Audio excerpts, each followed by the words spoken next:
What the hell is going on? Like, what is going on? What the hell is going on? We are literally out here. This is crazy.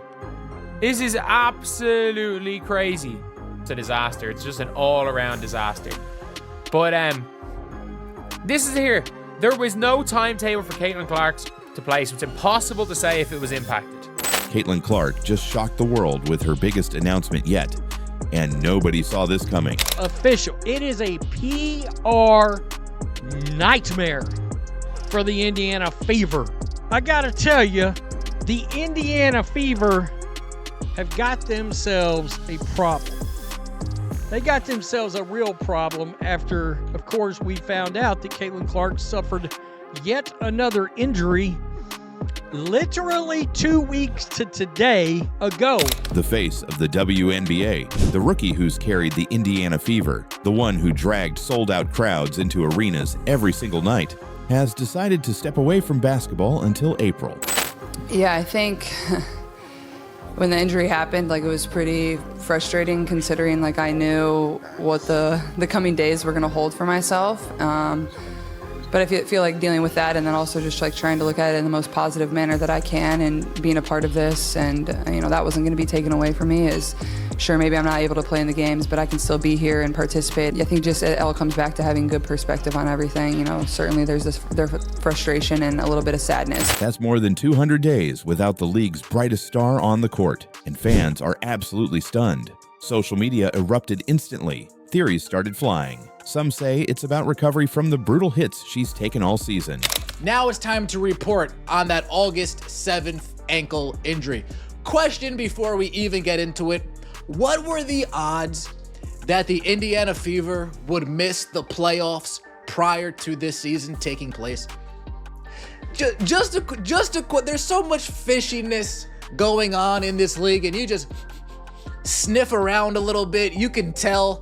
What is the payout for somebody who bet, the Indiana Fever with Caitlin Clark, with a new head coach, with all these new additions? What's the payout if they just, surprise, miss the playoffs? Others believe it's about her future in the league.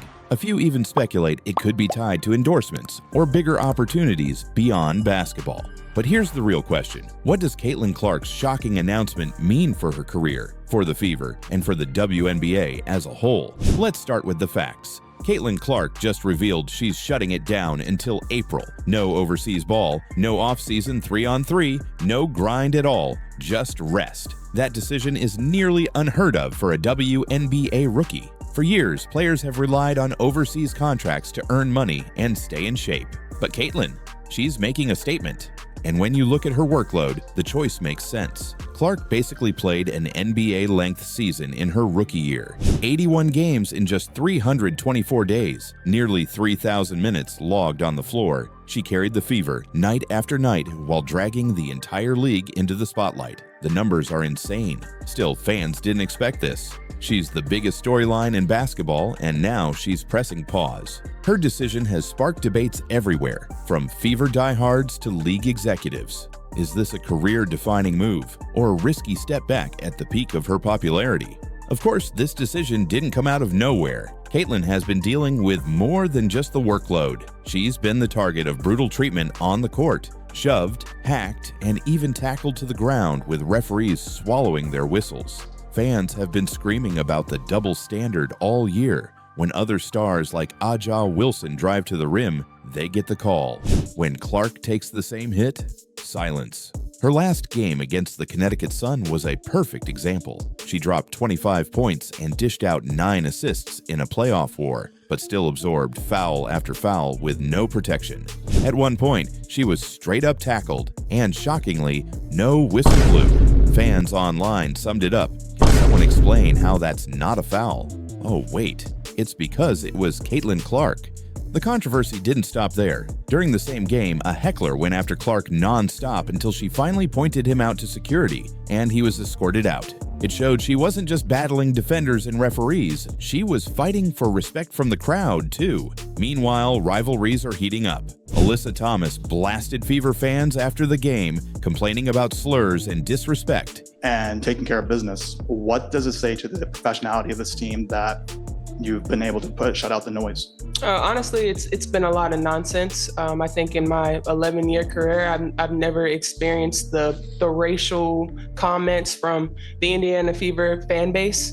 We had her face on a serious matter that happened in this world, and it's unacceptable, honestly.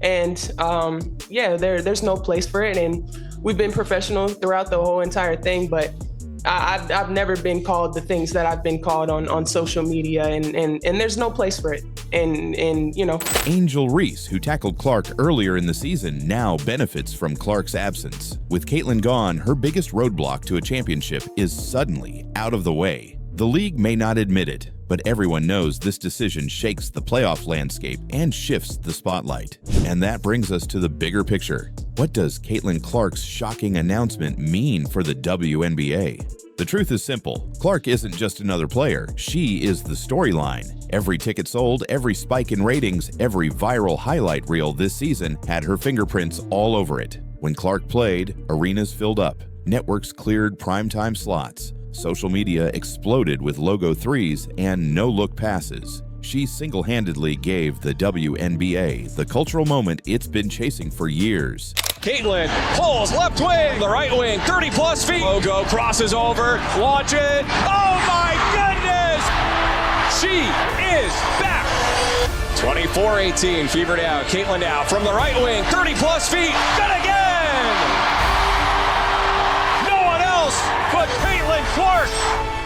Sedantis, handoff, Caitlin from the logo, crosses over, launch it. Oh my goodness! Are you kidding? The most dynamic player in the game. 9 points in 38 seconds for Caitlin. She hit all 3 threes. And not only 9 and 30, but look at the depth on these field goal attempts. She's certainly feeling it. Now she's gone for more than 200 days. That's not just a hit for the Fever. It's a crisis for the entire league. Sponsors invested millions banking on her star power. Broadcasters built schedules around her games. Fans tuned in just to see Caitlin. And suddenly, that draw is gone. The pressure now falls on stars like Angel Reese and Aja Wilson to keep the momentum alive. But let's be honest, no one has proven they can generate the same buzz. Clark's absence leaves a hole in the WNBA's spotlight that will be nearly impossible to fill. Yet, there's another side to this. By choosing rest over relentless grind, Clark is showing maturity far beyond her years. She's prioritizing her body, her mind, and her long-term legacy. Instead of chasing short-term checks overseas, she's making the smart play, protecting her career so she can dominate for years to come. And in a league where burnout is real, that decision might be her most powerful move yet. Caitlin Clark's shocking announcement isn't just about basketball, it's about power. It proves once again that when she steps off the court, the entire WNBA feels it. Her absence will reshape ticket sales, TV ratings, sponsorships, and the balance of power across the league. But make no mistake, this isn't the end. It's the reload before the storm. When Caitlin Clark returns, the hype will be bigger than ever. Fans will count down every single one of those 200 days, waiting for her comeback. And when she finally steps back onto the floor, the WNBA will light up all over again. So, what do you think? Can the WNBA survive without Caitlin Clark for over 200 days, or will the league struggle until she returns? Let us know in the comments below. And if you're still watching, drop Clark 2025 in the chat so we know you're one of the real ones. Because if you think this announcement was shocking, just wait until you see what Caitlin Clark does next. There are players that cannot be replaced, and there are an abundance of players that no one gives a shit about. If you're the WNBA, common sense would dictate that you do everything in your power to protect your star players. You do everything you can to protect your assets. But for some reason, this dump of a league seems to protect anonymous faces over the pretty faces. They protect the players who are injuring the players that people are paying to see. WNBA in panic. Caitlin Clark's injury just sent the WNBA into full-blown panic. Ratings are collapsing, ticket sales are tanking, and fans are walking away in real time. Well, many of you have probably been waiting on this, as have I. But the WNBA All-Star Game ratings have come out, and all I could think of right off the bat was 4 little letters. F-A-F-O. F around and find out. You bleep around and find out what this league looks like without Caitlin Clark being involved in your biggest events. Kathy Engelbert, this should be a perfect example of why you need to get your officiating cleaned up, and you need to have a talk with your players in the league. And nobody's asking you to hold Caitlin Clark's hand. Just play fair and stop with the WWE bullshit. But how did one player's injury bring an entire league to its knees? The truth is shocking, and it's only getting worse. The numbers don't lie. The WNBA All-Star Game ratings are out, and they're a disaster, down 40% compared to last year. You see, this is exactly what we were talking about. WNBA All-Star ratings are in for 2025, and it is down 40%. 40% from last year. That's bad. That is really bad. We already watched the ticket prices drop by more than 50% because Caitlin Clark was not playing. This is bad news for the WNBA, and this should be a wake-up call. This should be a straight-up wake-up call. With the ticket prices dropping, and now you see the show, the ratings fell tremendously. This isn't a dip, it's a nosedive. The league's premier event, the showcase of its biggest stars, pulled in fewer viewers than a regular season Indiana Fever game featuring Caitlin Clark. Think about that. The league's crown jewel couldn't outdraw a single Caitlin Clark average night. That's not just concerning, that's catastrophic. For months, critics said Clark's fans weren't real fans, that they were only watching because of hype.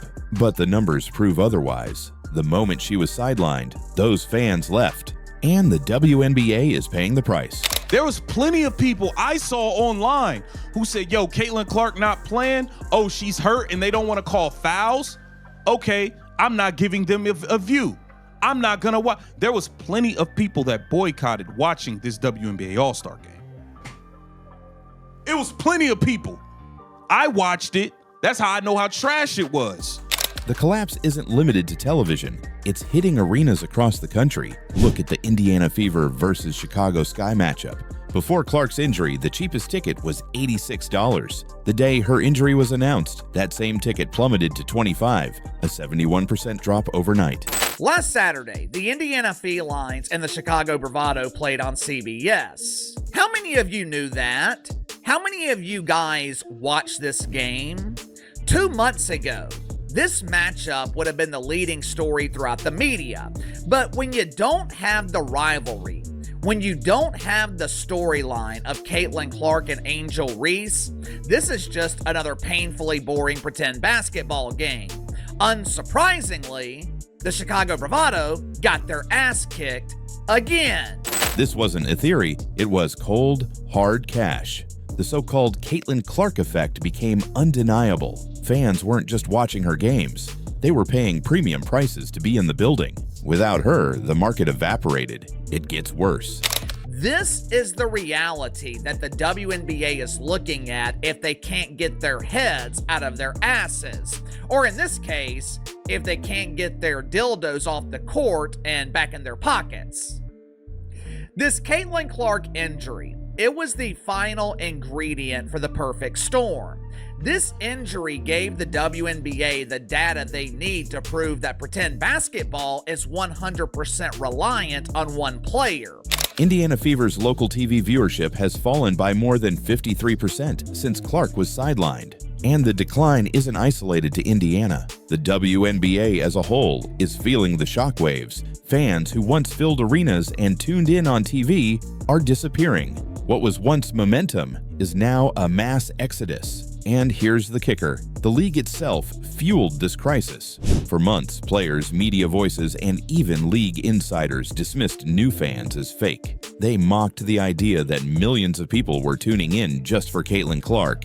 Instead of embracing the new wave, they shut the door. Now those fans are gone, and the league is scrambling to explain why. But this isn't just about one injury. It's about a pattern. Clark's quad strain was only the beginning. Soon after, Angel Reese went down, then Sydney Colson, then Lexi Hull in what looked like a completely avoidable play. Fans are asking, is this just bad luck? Or is it bad officiating? Many believe the refereeing this season has been incompetent at best and dangerous at worst. Missed calls, dirty plays ignored, players left unprotected. Caitlin Clark wasn't just the league's biggest star, she was its greatest investment. Yet she was left exposed, and now the WNBA is dealing with the fallout. And that blame, fans say, falls directly at the feet of Commissioner Kathy Engelbert. Her failure to protect stars, enforce consistent officiating, and manage the league's direction has turned a setback into a full-blown crisis. Meanwhile, the league's marketing has completely collapsed. Broadcasters are still running highlight reels of players who aren't even active. Instead of building up secondary stars, they're clinging to ghosts. On social media, the difference is night and day. Just weeks ago, viral clips of Caitlin Clark were everywhere. Now, silence. Engagement is gone. Memes, debates, viral highlights, all vanished. The digital buzz that made the WNBA feel alive has turned into a ghost town. And without cultural relevance, brands won't invest. Without brands, money dries up. And without money, the league's future darkens. Here's where it gets terrifying. The WNBA is now staring at the nightmare scenario, a postseason and a championship that nobody outside hardcore fans even notices. Imagine a trophy being lifted in an empty arena, a moment meant to crown greatness, instead reduced to silence. This is the sports equivalent of a tree falling in an empty forest. Does it even matter if no one is watching? And it doesn't stop there. The league is heading into negotiations for its next media rights deal, a deal that was supposed to bring in $1 billion, a deal fueled by the Caitlin Clark effect. But those dreams just went up in smoke. Networks see the collapse in ratings, they see the empty seats, and they know the league no longer has leverage. What was once a royal flush is now an empty hand. This could cripple the WNBA's growth for the next decade. So where does this leave us? The league gambled that it was bigger than Caitlin Clark. It mocked her fans. It failed to protect its stars. And now it's paying the price. The question is no longer whether the WNBA can survive this season. It's whether fans will ever come back once the trust is broken. Because once that magic is gone, it's almost impossible to rebuild. So what do you think? Did the WNBA gamble too hard on Caitlin Clark's back? Or is this just the wake-up call the league needed? Drop your thoughts below. And if you're still watching, comment Clark injury so I know you're part of this conversation.